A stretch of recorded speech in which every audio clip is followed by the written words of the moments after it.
എല്ലാവർക്കും എൻ്റെ വിനീത പ്രണാമം. ശ്രീ വിശ്വ വാസ്തുവിദ്യ എന്ന എളിയ ചാനലിലേക്ക് നിങ്ങളെ സ്നേഹപൂർവ്വം സ്വാഗതം ചെയ്യുന്നു. യഥാർത്ഥ പ്രണയം എന്താണ്?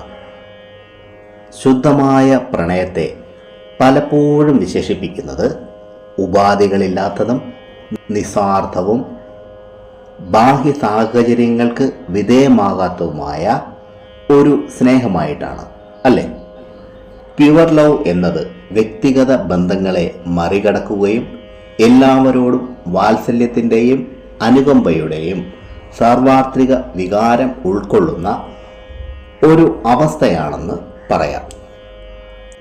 അതുപോലെ ശുദ്ധമായ പ്രണയത്തെ സ്നേഹിക്കുന്ന വ്യക്തിയുടെ പ്രവൃത്തികളോ തെറ്റുകളോ സ്വാധീനിക്കാത്ത, സ്ഥിരവും മാറ്റവുമില്ലാത്ത ഒരു സ്നേഹമായി കാണുന്നു. വ്യക്തമായി പറഞ്ഞാൽ, ത്യാഗങ്ങൾ ചെയ്യുകയോ വ്യക്തിപരമായ ആഗ്രഹങ്ങൾ ഉപേക്ഷിക്കുകയോ ചെയ്താൽ പോലും പ്രിയപ്പെട്ടവൻ്റെ അല്ലെങ്കിൽ പ്രിയപ്പെട്ടവളുടെ ക്ഷേമത്തിനും സന്തോഷത്തിനും മുൻഗണന നൽകുന്നു. അതുപോലെ ശുദ്ധമായ പ്രേമം പ്രണയബന്ധങ്ങളിൽ മാത്രം ഒതുങ്ങുന്നതല്ല, മറിച്ച് സൗഹാർദ്ദങ്ങൾ, കുടുംബം, എല്ലാ ജീവജാലങ്ങളോടുമുള്ള സാർവത്രിക സ്നേഹം എന്നിവയിൽ പോലും ഈ യഥാർത്ഥ സ്നേഹം വ്യാപിക്കും. ബാഹ്യ ഘടകങ്ങൾ പരിഗണിക്കാതെ അന്തർലീനമായ മൂല്യവും സൗന്ദര്യവുമുള്ള അസ്തിത്വമായിട്ടാണ് ശുദ്ധമായ പ്രണയമുള്ളവർ വ്യക്തിയെ കാണുന്നത്. സ്ഥിരമായി നിലനിൽക്കുന്നതും പ്രശംസയോ വിമർശനമോ മൂലം ചാഞ്ചാടത്തതുമായ ഒരു സ്നേഹമാണ് ശുദ്ധമായ പ്രണയം. ബുദ്ധിമുട്ടുകളോ തെറ്റുകളോ ഉണ്ടായാലും ശക്തമായി നിലനിൽക്കുന്ന, മാതാപിതാക്കൾക്ക് സ്വന്തം കുട്ടികളോടെന്ന പോലെയുള്ള ശാശ്വത സ്നേഹം. ഈ യഥാർത്ഥ സ്നേഹം എങ്ങനെ വളർത്തിയെടുക്കാം? ഇത് പറയണോ? വേണ്ട, അല്ലേ? കാരണം ഇതൊന്നും ആർക്കും ഇന്ന് കഴിയില്ല. യഥാർത്ഥ പ്രണയത്തിന് മനസ്സിന് വേണ്ടത് ദയ എന്ന ഭാവമാണ്. അതുപോലെ വേണ്ടത് വിവേകവും. മനസ്സുകൊണ്ടുള്ള പ്രേമം ഇന്നത്തെ കാലത്ത് ആർക്കും ലഭിക്കുകയില്ല, ആരും നൽകുകയുമില്ല. കാരണം എല്ലാവർക്കും ഉള്ളിലൊരു പേടിയാണ്. യഥാർത്ഥമായി മനസ്സുകൊണ്ട് പ്രേമിക്കുന്നവർക്കാണ് മറ്റേയാൾ പിരിഞ്ഞു പോയാൽ ദുഃഖമുണ്ടാകുന്നത്. അവർക്ക് പിന്നീട് ആവശ്യമായി വരുന്നതാണ് വശീകരണം. ബുദ്ധി കൊണ്ട് പ്രേമിക്കുന്നവർക്ക് ഇതിൻ്റെ ഒന്നും ആവശ്യമേ വരില്ല. ആഭിചാരത്തിൻ്റെ സാമാന്യമായ അർത്ഥമാണ് ഹനനം ചെയ്യുക അഥവാ നാശം ചെയ്യുക. തന്ത്രങ്ങളിൽ 6 മാന്ത്രിക കർമ്മങ്ങളെ പറ്റി വിവരിച്ചിരിക്കുന്നു. 1. മാരണം അഥവാ കൊല്ലൽ. 2. മോഹനം അഥവാ ആകർഷണം. 3. വിദ്വേഷം അഥവാ തെറ്റിക്കൽ. 4. സ്തംഭനം അഥവാ നിർത്തിക്കൽ. 5. ഉച്ചാടനം അഥവാ വേരോടെ പുഴുത് എറിയുക. 6. വശീകരണം അഥവാ തന്നിലേക്ക് വലിക്കുക. ഒന്നുകൂടി വിവരിച്ചാൽ, മാരണമെന്നാൽ ജീവനെടുക്കുക അല്ലെങ്കിൽ അതിന് തുല്യമാക്കുക. മോഹനമെന്നാൽ ഒരാളുടെ മനസ്സിനെ മയക്കിയെടുക്കുക. സ്തംഭനമെന്നാൽ മന്ത്രങ്ങൾ മുതലായവ ഉപയോഗിച്ച് വിവിധ മാരകമായ വസ്തുക്കളെയോ വ്യക്തികളെയോ തടയുക അല്ലെങ്കിൽ സ്ഥിരപ്പെടുത്തുക, അതുമല്ലെങ്കിൽ നശിപ്പിക്കുക. വിദ്വേഷമെന്നാൽ 2 അടുത്ത മനസ്സുള്ള ആളുകൾക്കിടയിൽ വ്യത്യാസങ്ങളോ വിദ്വേഷമോ സൃഷ്ടിക്കുക. ഉച്ചാടനമെന്നാൽ ഒരാളുടെ മനസ്സിനെ ചഞ്ചലമോ ഭ്രാന്തോ അസ്ഥിരമോ ആക്കുക. വശീകരണം എന്ന് വെച്ചാൽ ഒരു രാജാവിൻ്റെയോ സ്ത്രീയുടെയോ മറ്റ് വ്യക്തിയുടെയോ മൃഗത്തിൻ്റെയോ മനസ്സിനെ നിയന്ത്രിക്കുക തുടങ്ങിയ പ്രവൃത്തികൾ ചെയ്യുന്നു. ഈ 6 തരം പ്രവർത്തനങ്ങൾ നടത്താൻ നിർദ്ദേശിക്കപ്പെട്ടിട്ടുള്ള നിരവധി തരം മാന്ത്രിക ആചാരങ്ങൾ നിലവിലുണ്ട്. അവയിലെല്ലാം സാധാരണമായി മ്ലേച്ഛമെന്ന് കരുതപ്പെടുന്ന ചില പ്രവർത്തനങ്ങളും നിർദ്ദേശിക്കപ്പെട്ടിട്ടുണ്ട്. അതുപോലെ ഈ പ്രവർത്തനങ്ങളിൽ യന്ത്രം, മന്ത്രം, യാഗം, സമർപ്പണം, ഹവനം, ഔഷധപ്രയോഗം തുടങ്ങിയ വിവിധ തരം ആശ്രിത രൂപങ്ങളുമുണ്ട്.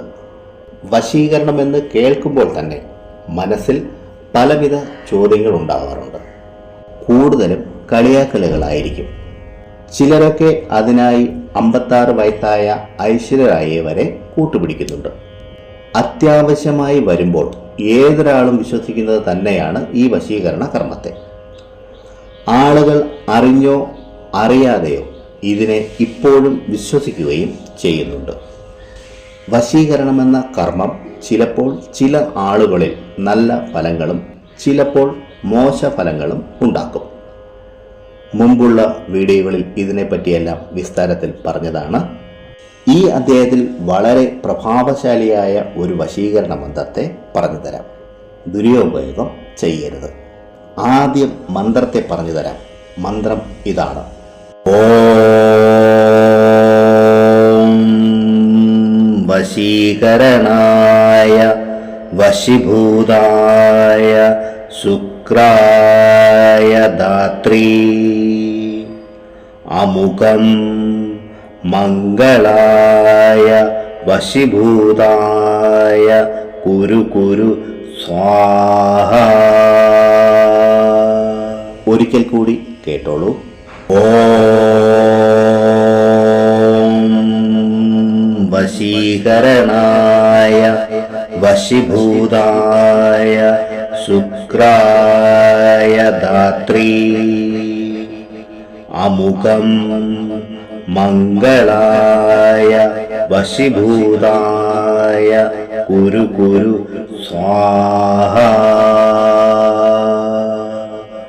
ഇതിൽ അമുഖമെന്ന സ്ഥാനത്ത് ആരെയാണോ വശീകരിക്കേണ്ടത് അവരുടെ പേര് പറയുക. ശുക്ലപക്ഷത്തിലെ ആദ്യത്തെ ഞായറാഴ്ച ദിവസം മുതൽ ചെയ്തു തുടങ്ങുക. വളരെ പ്രഭാവശാലിയായ ഒരു മന്ത്രമാണിത്. അതുകൊണ്ട് ബ്രഹ്മചര്യം പാലിച്ച് ശുദ്ധതയോടെ വേണം ഈ മന്ത്രത്തെ ജപിക്കാൻ. രാവിലെയാണ് ജപിക്കുന്നതെങ്കിൽ കിഴക്കോട്ട് നോക്കിയിരുന്ന് വേണം ജപിക്കാൻ. രാത്രിയാണ് ജപിക്കുന്നതെങ്കിൽ, അതായത് വൈകുന്നേര സമയത്താണ് ജപിക്കുന്നതെങ്കിൽ പടിഞ്ഞാറോട്ട് തിരിഞ്ഞിരുന്ന് ജപിക്കുക. എണ്ണം പിടിക്കുവാനായി പ്രാണപ്രതിഷ്ഠ ചെയ്ത രുദ്രാക്ഷമാലയോ സ്ഫടികമാലയോ അല്ലെങ്കിൽ രക്തചന്ദനമാലയോ ഉപയോഗിക്കുക. 3 മാല, അതായത് 108 ഗുണം 3 324 തവണ ജപിക്കുക. 21 ദിവസത്തിനുള്ളിൽ നിങ്ങൾക്ക് നല്ല മാറ്റങ്ങൾ കാണുവാൻ സാധിക്കും. സ്ത്രീകൾ ആർത്തവകാലത്തെ 7 ദിവസം ഒഴിവാക്കുക. ഒരു വിളക്ക് കത്തിച്ച് അതിൻ്റെ മുന്നിലിരുന്ന് വേണം ഈ മന്ത്രത്തെ ജപിക്കാൻ. പ്രിയരെ, ഈ അധ്യായത്തിൽ പറഞ്ഞ കാര്യങ്ങൾ നിങ്ങൾക്ക് പ്രയോജനപ്പെട്ടു എന്ന് ഞാൻ വിശ്വസിക്കുന്നു. ഇഷ്ടമായെങ്കിൽ ലൈക്ക് ചെയ്ത് എന്നെ അറിയിക്കുക. നിങ്ങളുടെ ഇഷ്ടദേവൻ്റെ പേര് കമൻറ്റ് ബോക്സിൽ എഴുതുക. മറ്റുള്ളവർക്ക് പ്രയോജനപ്പെടുന്ന രീതിയിൽ എന്തെങ്കിലും ഉണ്ടെങ്കിൽ ഷെയർ ചെയ്യാനും ഈ ചാനലിലെ പഴയ വീഡിയോകളും കാണുക. പിന്നെ ഞാൻ എപ്പോഴും പറയുന്നത് പോലെ സത്യസന്ധമായ യഥാർത്ഥ വാസ്തുവിദ്യ രഹസ്യങ്ങളും സനാതനധർമ്മത്തിലെ സാധന ഉപാസന മന്ത്രരഹസ്യങ്ങളും ഹസ്തരേഖ വിജ്ഞാനവും സാമുദ്രിക ശാസ്ത്ര രഹസ്യങ്ങളും അറിയാനായി നിങ്ങൾ ഈ ചാനൽ സബ്സ്ക്രൈബ് ചെയ്യുക. നിങ്ങൾക്കെല്ലാവർക്കും സർവേശ്വരൻ്റെ അനുഗ്രഹം ലഭിക്കാനായി ആത്മാർത്ഥമായി പ്രാർത്ഥിച്ചുകൊണ്ട് നിർത്തുന്നു. നന്ദി, നമസ്കാരം.